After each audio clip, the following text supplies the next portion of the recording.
김용빈은 단순한 트로트 가수가 아니다.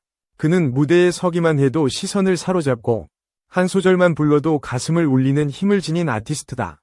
미스터 트롯 3에서 태진아의 애인을 부르며 대한민국을 다시 한번 트로트 열풍 속으로 이끈 주인공이지만 우리가 알고 있는 김용빈은 빙산의 일각일 뿐이다. 그의 21년 음악 인생에는 감춰진 이야기들이 가득하다. 어린 시절 트로트 신동으로 불렸던 소년이 어떻게 월 15억 원을 버는 스타가 되었을까?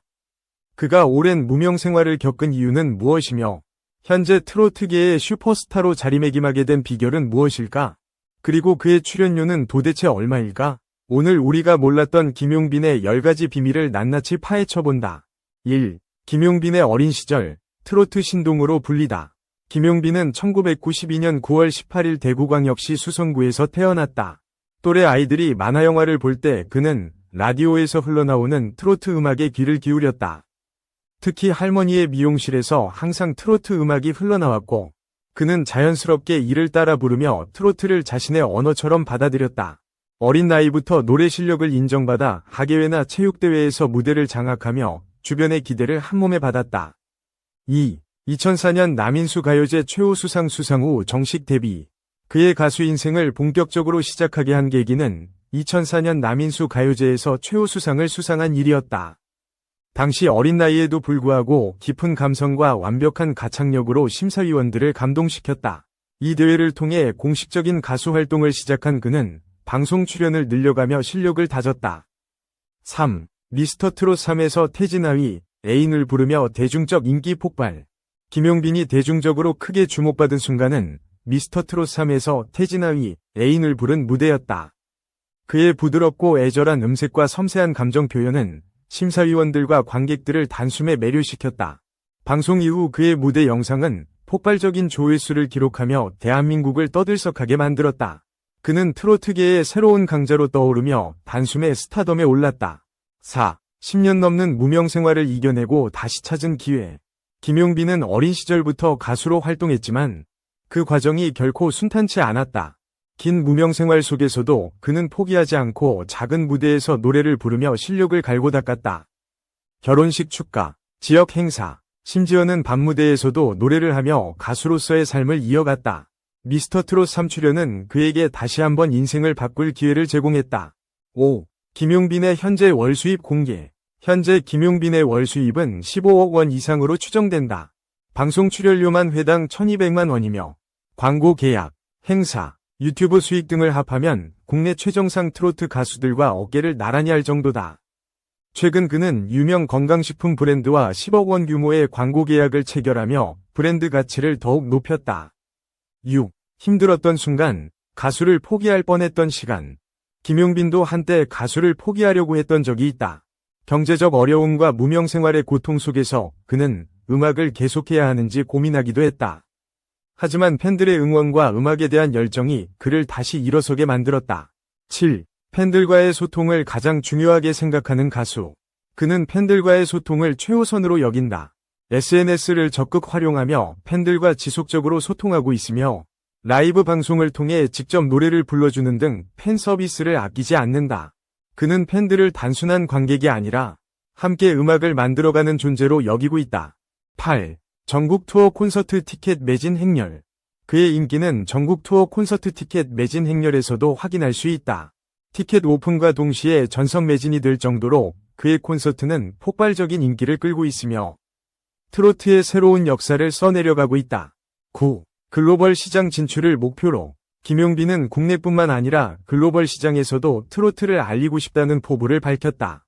일본, 동남아, 미주 지역에서도 트로트가 사랑받을 수 있도록 해외 공연을 준비하고 있으며 K-트로트의 선구자로서 활동을 계획 중이다. 10. 단순한 가수가 아닌 감동을 주는 아티스트가 목표. 김용빈이 궁극적으로 원하는 것은 단순한 인기를 넘어 대중들에게 감동을 주는 아티스트가 되는 것이다. 그의 음악에는 깊은 감성과 진심이 담겨 있으며 앞으로도 시대를 초월해 사랑받는 가수가 되고 싶다는 뜻을 밝혔다. 김용빈은 단순한 트로트 가수가 아니다. 그는 오랜 무명 생활을 이겨내며 자신만의 음악을 더욱 깊이 있게 다듬었고 결국 미스터 트롯 3에서 재조명되며 대중의 사랑을 받았다. 그의 노래는 단순한 멜로디가 아니라 한 소절 한 소절에 그의 인생이 담겨 있다. 앞으로도 그는 대한민국을 대표하는 트로트 가수로서 더 많은 무대에서 활약할 것이다. 2. 버닝썬 루머 고준희 사태 이전나 김수현. 공식 입장 티저의 갑론을박, 스경 X 이슈. 배우 김수현의 다음 주 입장 발표라는 공식 입장을 두고 갑론을박이 이어지고 있다. 김수현의 소속사 골드메달리스트는 13일 공식 입장을 냈다. 소속사는 골드메달리스트에서는 사실관계를 바로잡고 근거 없는 루머에 대응하기 위해 명백한 근거를 바탕으로 다음 주에 입장을 밝히겠다 라고 전했다. 이어 긴 시간 피로감을 드리게 되어 송구스럽다. 계속되는 보도를 지양하기 위한 것으로 양해 부탁드린다 라고 사과하기까지 했다. 통상 입장문은 잘못된 사실을 바로잡거나 소속 아티스트가 잘못한 점이 있다면 대중에게 사과를 구하고 재발 방지를 위해 향후 어떤 조치를 취할 것인지를 논하기 위해 공표하는 경우가 많다. 그러나 이번 골드메달리스트가 내민 입장문은 이번 사안에 대한 별다른 해명 없이 아무런 실속 없는 다음 주 입장을 낸다는 입장을 위한 입장문인 것으로 보인다. 이에 대해 각종 온라인 커뮤니티 등에서 누리꾼들은 가로세로 연구소, 이하 가세현 등에서 제시한 증거들이 맞다, 아니다 정도만 언급하면 되는데 그 시간이 3일이나 걸릴 정도인지에 대해 의문을 표하고 있다. 일부는 3일이란 공백의 시간이 김수현에게 오히려 불리하게 작용할지도 모른다고 주장한다. 그 시간 동안 가세현 측은 김수현과 김세론 간의 사생활 관련해서 더 많은 증거 자료들을 제시할 것이고 그에 따라 김수현은 해명할 것들이 더 많아질지도 모른다는 것이다. 또 즉각 사실을 바로잡지 않으면 루머는 부풀려지고 그것이 점차 사실로 굳어지기도 한다. 김수현의 고 김세론과의 사생활 관련 루머 역시 사실이 아닌 것과 사실인 것들이 혼재될 수 있는데 사실이 아닌 것까지 대중들이 사실로 받아들일 가능성 역시 배제할 수 없다는 것. 대표적으로 고준희다. 고준희는 지난해 유튜브 채널 짠한영에 출연해 과거 자신을 둘러싼 루머에 대해 소속사가 발빠르게 대응을 하지 못해 손해를 봤다고 고백한 바 있다. 앞서 고준희는 빅뱅 출신 승리와 찍은 사진으로 인해 버닝썬 게이트 연루 의혹을 받았다. 당시 승리, 정준영 등이 포함된 단톡방에서 여배우가 언급됐다. 최종우는 승리야 오오오 여배우 뉴욕이란다 라고 말했고 누리꾼들은 이를 고준희가 이전에 승리와 함께 찍은 사진과 연결지어 고준희로 특정했다.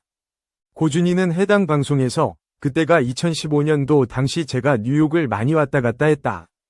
그때 찍힌 사진에서 비롯된 거다 라면서도 이와 관련해 YG 측에 빨리 대처해야 할 것 같다고 했는데 YG는 뭘 그렇게 하냐고 했고 나아가 해명 보도까지 요구했지만 왜 굳이 그렇게 해야 하는지 모르겠다고 대답했다고 전했다. 이후 루머는 일파만파 커져 고준희는 드라마에 하차하게 됐다. 고준희는 변호사를 선임하고 날 망가뜨린 얘네 다 고소할 생각이었다. 우리나라 법이 신기한 게 오오오 누나라고만 했지. 누구 하나 고준희 기억을 얘기한 게 없기 때문에 고소할 수 없었다. 그 당시의 상황을 회상했다. 다만 일각에서는 3일 동안 김수현은 본인에게 더 유리한 증거를 찾을 것이고 이로 인해 고 김세론 관련 루머에서 그에게 불리한 현 상황을 뒤집을 묘수를 발견할지도 모른다는 지적도 제기되는 바. 다음 주에 있을 김수현 측의 입장에서 그가 과연 가세현과의 진흙탕 싸움에서 유리한 고지를 점할 수 있을지 관심이 집중된다. 한편 김수현은 가세현이 폭로한 고 김세론과의 사생활 후폭풍으로 광고는 물론 차기작인 너고프와 예능 굿데이에서 입지가 위태로운 상태다. 너고프 측은 이와 관련의 상황을 예의주시하고 있고 굿데이에는 김수현이 불참을 결정하며 하차로 가닥을 잡은 듯이 보인다. 3. 송하윤 닮아 폭삭소가수다 임상춘 작가. 성별 오른쪽 화살표 나이 싹 공개됐다. 넷플릭스 드라마 폭삭소가수다가 흥행하면서 베일에 쌓인 임상춘 작가의 정체에도 이목이 쏠리고 있다. 과거 임상춘 작가는 작가가 작품 앞에 있는 게 별로 안 좋은 것 같다. 작가로서 주변의 이야기를 시청자에게 전달하는 사람으로 머물고 싶다. 라는 소신을 밝히며 성별, 나이, 얼굴, 본명 등 자신의 정체를 철저히 숨겨왔다. 임상춘이라는 이름 역시 필명이다. 생각할 상에 넉넉할 춘이라는 의미다. 다만 2017년 마이웨이 제작 발표회에서 어쩔 수 없이 30대 초반 여성으로 밝혀진 바 있다. 당시 인터뷰를 한 기자는 그에 대해 여리고 하늘하늘한 소녀, 극중 설이, 송하윤 군 와 닮았다고 전했다. 그는 정체를 드러내지 않기 위해 초대받은 모든 시상식에도 불참석했다. 정체가 드러나면 다른 필명으로 집필할 계획이라고도 전했다. 앞서 지난 7일 공개된 넷플릭스 유튜브 콘텐츠 홍보하러 온 건 맞는데에 출연한 아이유는 대본을 보고 울었다.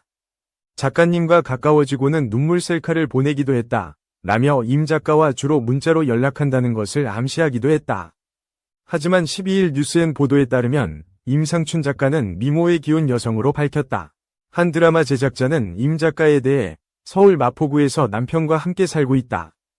자녀 유무는 모르고 1985년생으로 알려졌지만 확실치 않다. 라며 나이는 30대 후반 40대 초반으로 추측했다. 평범하게 회사를 다니던 임 작가는 20대 후반에 드라마를 쓰고 싶다는 생각을 하게 되면서 독학으로 작가로 데뷔했다. MBC 극본 공모전에 당선된 단막극 내 인생의 혹을 시작으로 베키가 돌아왔다 쌈. 마이웨이 동백꽃 필 무렵 폭삭 소가수다를 집필했다.